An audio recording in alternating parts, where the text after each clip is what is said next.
Hello guys, আসসালামু আলাইকুম। কেমন আছেন? আশা করি অনেক ভালো আছেন।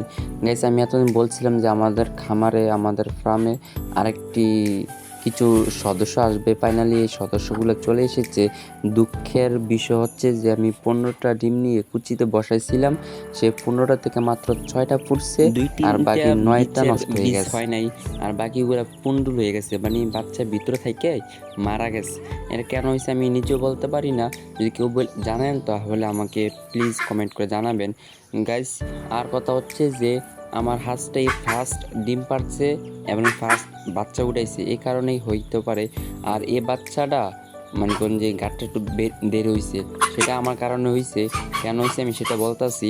সেটা হচ্ছে যে যখন এটা ডিম থেকে বাইর হইতে পারতেছিল না, ডিম ফুইটা বাইর হইতে পারতেছিল না, তখন আমি গেলাম ডিমের উপরের চামড়াটা আমি ছোলাইয়া বাচ্চাটাকে বের করে মায়ের তলে দিছিলাম।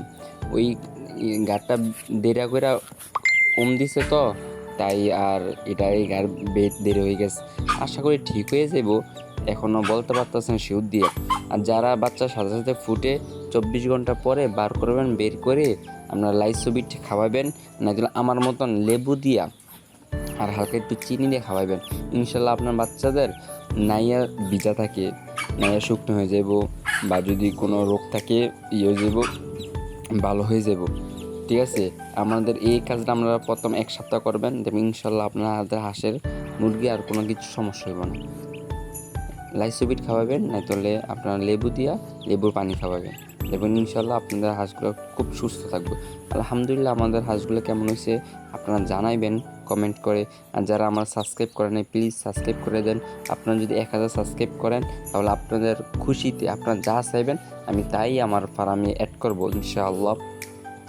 আপনারা খুব শীঘ্রই আমাকে 1000 সাবস্ক্রাইব করে দিবা।